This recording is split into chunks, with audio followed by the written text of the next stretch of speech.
नमस्कार, मैं हरिशंकर तिवारी। जो हमारे साथ में सोशल मीडिया के चैनल्स हैं, वो आपका स्वागत कर रहे हैं। बहुत बहुत धन्यवाद। और साथ ही साथ जो अभी आप आए हैं म्यूनिसिपल इस कार्यक्रम में तो आप आए हैं, लेकिन आपसे सबसे पहले यही सवाल किया जाएगा कि सनातन धर्म जो है वो इस महाकुंभ को लेकर के, और जिस तरह से शुरुआत भी इस्कॉन के विदेशी कला मतलब संतों, वो संत तो संत होते हैं, वसुधैव कुटुंबकम जो हमारे सनातन में, तो कुंभ को आप किस रूप में देखते हैं? देखिए, पहली बात तो ये बता दें, हम अब इस्कॉन में नहीं है। हम 25 साल इस्कॉन में रहे हैं, इंडिया के चेयरमैन रहे हैं, परंतु 2007 में हमने अपनी ऑर्गेनाइजेशन बनाई है क्योंकि कुछ फिलोसफिकल प्रॉब्लम्स थी। उसका नाम है गौरांग इंस्टीट्यूट फॉर वैदिक एजुकेशन, गिव, GIV। और आपने प्रश्न किया कि सनातन धर्म, हमारा प्रश्न यह है कि जानते हैं कि सनातन धर्म का अर्थ क्या होता है। हम लोग सनातन धर्म बोल तो रहे हैं, परंतु हमें तो अधिकतर लोगों को जो सनातनी कहते हैं अपने आप को, उनको पता ही नहीं कि सनातन धर्म का अर्थ क्या है। महाकुंभ जा रहे हैं, बहुत अच्छा है, परंतु हमारे वेद ही कहते हैं कि कहीं इसको गज स्नान मत बना देना। गज स्नान का मतलब समझे आप? हाथी जो है वो नदी में जाता है और नदी में जाकर नहाता है और फिर बाहर आके सूंड से रेत उठाता है और अपने ऊपर डाल लेता है। उसका अर्थ क्या हुआ कि गए, सफाई करी और फिर गंदे हो गए। तो इसीलिए हम अनुरोध करेंगे कि महाकुंभ जाइए, परंतु सनातन धर्म को समझिए कि सनातन धर्म है क्या। ये धर्म जो है ये था, है और रहेगा। और ये बताऊं, ये भारतवासियों का धर्म नहीं है, ये हर जीव का धर्म है। क्या है ये? हर जीव का धर्म है। तो हमें ये बात को समझना पड़ेगा। आज पाश्चात्य देश के फिलोसफर्स तक ने कहा है अगर विश्व को बचाना है तो उसका एक ही तरीका है, वो है सनातन धर्म। सनातन धर्म में आप कट्टर हुई है, परंतु सनातन धर्म में आप किसी से दुश्मनी नहीं कर सकते। यदि आप दुश्मनी करते हैं तो आप सनातनी तो नहीं है, कुछ और कुछ भी होंगे। 10 अखाड़े थे, अब 14 अखाड़े हो गए। आप भी इस्कॉन को छोड़ के अपनी एक अलग संस्था बनाया है। ऐसी आवश्यकता आखिर संतों को क्यों पड़ती है, जब संत के लिए सभी समान है? ये तो पहले भी उनको काम करना है समाज के लिए, पहले भी होता था, जीव मात्र के लिए। तो फिर ऐसे देखिए, ये सबसे बड़ी बात है, पहले भी होता था। पहले भी जैसे जो शिष्य होते थे गुरु से आज्ञा लेकर, वो अपना भी आश्रम स्थापित करते थे क्योंकि लोग ज्यादा हैं।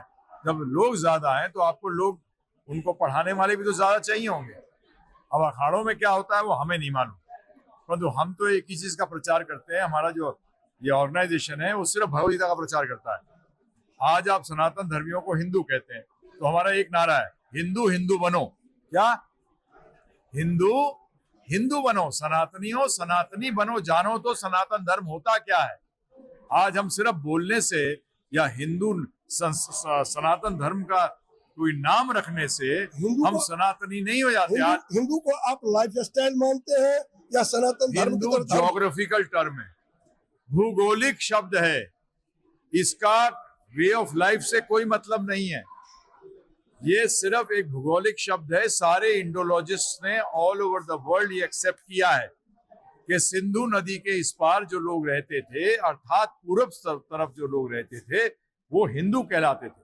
आज जो भी इस हिंदुस्तान में व्यक्ति है, वो कोई भी श्रद्धा का पालन करता हो, कोई भी, तो हम ज्यादातर पूछते हैं, मैंने कहा आप हिंदू हैं, आप कौन से धर्म का पालन कर रहे हैं?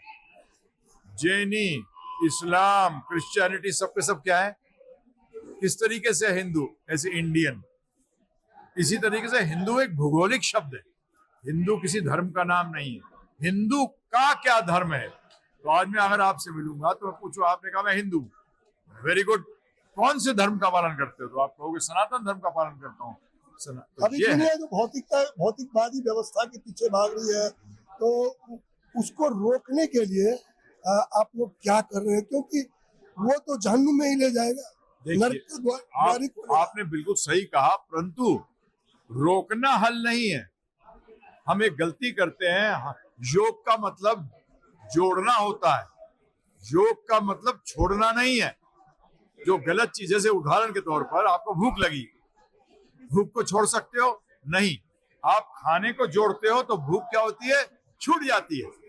इसी तरीके से योग करिए। हम कहते हैं आध्यात्म का योग करने से ऑटोमेटिकली, हम भी ऐसी थे, मैं जनरल मैनेजर रह चुका हूँ 5 स्टार होटल का, ठीक है जी, भोग में लगा हुआ था। पिताजी फौज में सीनियर ऑफिसर थे, बचपन से भोग ही भोग था, परंतु क्योंकि योग नहीं समझा, जब योग समझा तो सोचा लोगों में बांटे, हम भी आनंद लें। तो आज लोगों को, सबको, युवा वर्ग को विशेषकर से बताना पड़ेगा कि आध्यात्म के महत्व क्या है। मैं IIT, IIM सब जगह प्रचार करता हूँ, इंटेल कॉर्पोरेशन USA तक ने बुलाया मुझे लेक्चर के लिए, परंतु मेरा एक ही उद्देश्य होता है कि हम कहते हैं complete your personality through spirituality. अपने व्यक्तित्व को पूर्ण करो आध्यात्म के द्वारा। यही हमारा उद्देश्य है, यही हमारा एक सबसे नारा है, सबको यही कहते हैं, छोड़ो मत, जोड़ो।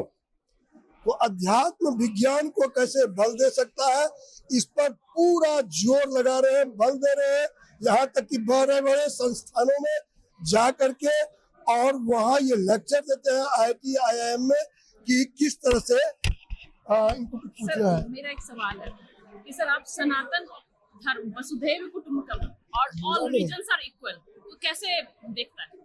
सी, एक चीज आप समझिए, पहली बात, religion divides, spirituality unites. Religion जो है वो श्रद्धा पे निर्भर है। जैसे कि हम गए हुए थे यूरोप लेक्चर देने, तो एक व्यक्ति से मिले, उनसे जब चर्चा हुई तो उन्होंने पूछा, हमने उनसे पूछा आपका रिलीजन क्या है, तो उसने क्या जवाब दिया बताया? नास्तिकता, एथिज्म। अच्छा, मेरा फेथ यह है कि भगवान नहीं है, तो ये भी एक रिलीजन है। नास्तिक भी, रिलीजन का मतलब होता है श्रद्धा। परंतु अध्यात्म क्या है? ये प्रश्न अर्जुन ने कृष्ण भगवान से किया भगवद गीता में, तो भगवान ने जवाब दिया है, आत्मा के स्वभाव को जानना ही आध्यात्म कहलाता है। तो आज जो भी चर्चा हो रही है, अगर वो आत्मा को लेकर नहीं है तो आध्यात्म नहीं है।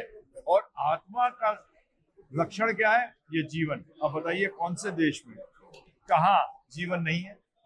और अगर किसी के भगवान होते कि ये जी मेरा भगवान ही सबसे बड़ा है, तो वो ये देखता कि मेरे लोग जो है वो दुखी ना हो। बताइए कौन से धर्म के अंदर लोग दुखी नहीं हो रहे? सब धर्म में जन्म भी लेते हैं, मृत्यु भी होती है, बीमारियां भी आती हैं, प्रॉब्लम्स भी आती हैं, बुढ़ापा भी आता है। ये सिद्ध करता है कि वो तो एक है, वो दो नहीं है। बड़े क्लियर है। और हमारे, अगर आप भगवद गीता में जाएंगे तो सनातन धर्म के अंदर बड़ा क्लियर, भगवान ने कहीं भी हिंदू शब्द का बात नहीं करी है भगवद गीता के अंदर। उन्होंने सीधा शुरू किया, तुम शरीर नहीं आत्मा हो, तुम शरीर नहीं आत्मा हो। तो आत्मा तो हर जगह, जैसे हमारे साथ कुछ आर्मी वाले जुड़े हुए हैं जो पाकिस्तान बॉर्डर पे है, चाइना बॉर्डर पे, उन्होंने मुझे फोन किया कि गुरुजी कभी भी गोली लग सकती है, मर सकते हैं। तो हमारा सोच क्या होनी चाहिए मरते समय? मैंने कहा पाकिस्तानी से दुश्मनी मत कर बैठे हो, नहीं तो अगला जन्म पाकिस्तान में हो जाएगा और फिर तू भारत से लड़ेगा। तो उन्होंने फिर क्या सोच रखे? नहीं, सोच रखो कि जो अच्छे लोग भारतवर्ष में, उनको बचाने के लिए लड़ रहा हूँ। बुरे मरे मुझे नहीं करना, अच्छे लोगों को बचाने के लिए मैं लड़ रहा हूँ, ये मेरी ड्यूटी है। दुश्मनी करने की क्या जरूरत है ड्यूटी पूरी करने के लिए? ये ध्यान रखिएगा। भगवद गीता में भगवान स्पष्ट रूप में कहा है, जो सोच होती है मृत्यु के समय, वही अगला शरीर प्राप्त होता है। तो दुश्मनी क्यों करें?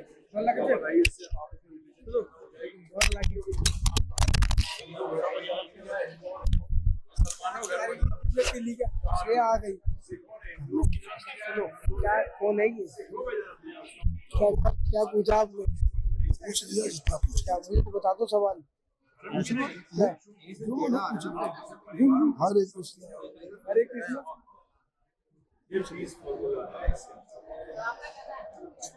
यार बस करो ना। लो, दूसरा पूछ।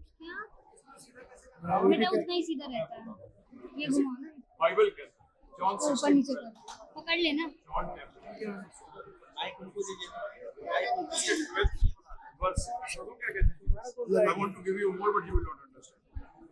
मैं तुम्हें और देना चाहता हूँ तो तुम्हें समझ में नहीं आएगा। वो खुद ही एक्सेप्ट कर रहे हैं। वो देखिए, अगर कोई व्यक्ति पोस्ट ग्रेजुएट है और वो एक दूसरी क्लास के बच्चे को मैथमेटिक्स पढ़ा रहा है, तो MSc लेवल का पढ़ाएगा कि दूसरी क्लास का? दूसरी क्लास। इसी तरीके से कुरान में नहीं है ये, तो कुरान की सप्लीमेंट्री लिटरेचर है। उसके अंदर खुद मोहम्मद जी कह रहे हैं मुझे 3 टाइप का ज्ञान दिया गया।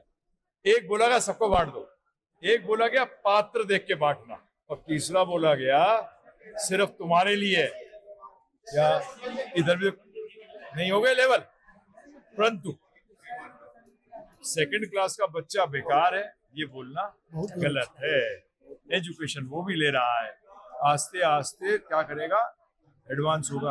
आप हमने हमारे वैदिक धर्म में देख लीजिए, हमारे यहाँ नॉनवेज वाले भी हैं, हमारे पास वेजिटेरियन वाले भी। हमारे शास्त्रों में नॉन वेज की भी बात हुई है, परंतु वो लोएस्ट लेवल की इंटेलिजेंस के लिए हुई है। परंतु उसको बोला गया कि उसको उठना चाहिए ऊपर, उसको ऊपर उठना चाहिए, क्योंकि जब आप वायलेंस दोगे तो आपको भी क्या मिलेगा, वायलेंस। सिर्फ टेस्ट ऑफ द टंग के लिए हम नॉनवेज खाते हैं, और कुछ तो है नहीं, और कुछ भी नहीं। तो सनातन भी कहीं ना कहीं अहिंसा के मार्ग यानी कि गांधी जी के बताए मार्ग का समर्थन। गांधी जी का मार्ग नहीं है ये, गलत मत करिए। ये मार्ग हमारे वेदों का है, गांधी जी फॉलो करते होंगे, गांधी जी इसके समर्थक। हाँ समर्थक होंगे, परंतु हम क्या करते हैं, सनातन धर्म को हम जैसे लोगों के साथ जोड़ देते हैं कि आपने बोला, नहीं मैंने नहीं बोला। जिस सनातन धर्म बोल रहा है मैं तो सिर्फ उसको दोहरा रहा हूँ। आज के कार्यक्रम में हमारे साथ में एक ऐसे महान शिक्षक हैं जो कि हमारे देश के लिए IAS, IPS, IRS और जाने नहीं क्या क्या ये तैयार करते हैं नए पौधों को। और जब एक शिक्षक आता है तो देखते हैं छात्रों में भी एक अलग सी वो हो जाती है, और एक बहुत बड़े सेलिब्रिटीज है एक तरह से। तो सर स्वागत है। Thank you very much. इस कार्यक्रम में आप आए हैं तो क्या कहना चाहेंगे इस पहले कार्यक्रम के बारे में? देखिए अभी तो मैं जस्ट एंटर किया, आई एम श्योर कि ये बहुत अच्छे से आयोजित कार्यक्रम है। फिलहाल मैं इस कार्यक्रम में इस उम्मीद के साथ आया हूँ कि कुछ अच्छी चर्चा विद्यार्थियों से होगी और आयोजकों से मिलने का मौका मिलेगा। तो मेरी शुभकामनाएं हैं सभी लोगों को। लेट्स सी कि कैसा होता है। जी, अभी जिस तरह से AI के सामने में चाइना ने चेकपॉइंट को लाया है, तो उसका कहने का मतलब ये है कि अभी किस तरह से शिक्षा का जो है बदल रहा है परिदृश्य, आपको कैसा लग रहा है इसका भविष्य? देखिए सच्चाई ये है कि AI से और बाकी चीजों से शिक्षा के सभी पक्ष प्रभावित हो रहे हैं। विद्यार्थी प्रभावित हो रहा है, शिक्षक प्रभावित हो रहा है, विषय वस्तु प्रभावित हो रही है, और उसके साथ साथ शिक्षण अधिगम प्रक्रिया, टीचिंग लर्निंग प्रोसेस, वो भी प्रभावित हो रहा है। तो हम लोगों को इसके लिए तैयार रहने की जरूरत है, इससे भयभीत होने की कतई जरूरत नहीं है। और आई एम श्योर कि भारत ने जैसे बाकी चुनौतियों का सामना किया है, इस चुनौती को भी एक अवसर के तौर पर लेते हुए इसका भी सामना किया जाएगा। 21वीं सदी के भारत को आप किस रूप में देखते हैं? देखिए 21वीं सदी का भारत मैं उम्मीद करता हूँ कि कम डिस्पैरिटी का होगा, जिसमें भेदभाव कम होगा, जिसमें सब लोगों के पास बराबर अवसर होंगे, जिन्हें उनकी सोशल कैटेगरीज, उनकी लैंगिकता, उनकी जाति, उनका धर्म उन्हें रोक नहीं रहा होगा। That's what my dream is. तो मेरा नाम मुस्कान है, मैं वैसे प्रोफेशन वाइज ऑथर हूँ। मैं इंस्टाग्राम पे भी कंटेंट बनाती हूँ जहाँ पे मैं कहानियाँ सुनाती हूँ। ज्यादा मेरी कहानियां भूतों की रहती है, पर जो मेरी किताब है वो उस चीज के ऊपर है, जैसे कि अगर किसी के साथ लाइफ में बहुत बुरा हो जाए तो बहुत लोगों से निराश हो जाते हैं। वो इसलिए होता है क्योंकि हमारा ब्रेन एक पावरफुल ऑर्गन है, पर वो हमारे को बहुत ट्रिक भी करता है, वो हमें बहुत ज्यादा ट्रिक भी करता है। तो अगर आपके साथ कुछ बहुत बुरा हो रहा है तो आपका ब्रेन उस चीज से कैसे डील कर रहा है, आपका ब्रेन उस चीज के साथ कैसे डील कर रहा है और आप कैसे ठीक हो सकते हो, ये वो उसके ऊपर है। और ये एक बहुत इंपॉर्टेंट इशू के बारे में भी बात करते हैं जो अबॉर्शन और मिसकैरेज है। ज्यादातर महिलाएं जितनी भी हमारे इंडिया में अभी हो गई, बाहर भी हो गई, कुछ मैरिड कुछ अनमैरिड, उनके साथ ये सब चीज होती है, वो किसी से बात नहीं कर पाती। पर इस बुक में एक बहुत बड़ा पार्ट है इसको लेके, एंड आई थिंक सबको पढ़ना चाहिए। आपने इतनी कम उम्र में इतनी बड़ी विषय पर कैसे हिम्मत किया? परिवार के लोगों ने आपको इस पे कैसे सपोर्ट किया? मेरी फैमिली काफी सपोर्टिव है, मेरे दोस्त फैमिली सब कुछ काफी सपोर्टिव है। एंड इम्पोर्टेंट है बात करना, कोई ज्यादा करता नहीं है, तो मुझे लगा मैं कर देती हूँ। और काफी लोग थे जिनके साथ कुछ ऐसा हुआ था, तो उनके साथ रह के पता चला कि काफी बड़ी बात होती है और इसमें कोई बात नहीं करता, तो किसी को तो स्टार्ट करना चाहिए। उसका क्या जरूरत है आप में से जो लोग आपको देख रहे हैं? बस कभी भी हिम्मत मत हारना, क्योंकि इस बुक के अंदर यही है कि आप कैसे आपका ब्रेन वर्क करता है। तो आपका ब्रेन है, आपके हिसाब से चलेगा, हिम्मत मत हारो। एंड अगर आपकी लाइफ में कुछ प्रॉब्लम हो रही है तो ये टाइम भी निकल जाएगा, खुश रहो। एंड अगर आपको कहानियां सुननी पसंद है तो फॉलो करो। मुस्कान आपको मुस्कुराने का एक रास्ता देती है अपनी पुस्तक के माध्यम से, और आप मुस्कुराइए, आप दुखी मत होइए। चलिए और देखते हैं क्या अगले गेस्ट कहते हैं। कैमरा पर्सन आलोक के साथ मैं हरिशंकर तिवारी, एमबीएस माल, गुड़गांव, हरियाणा।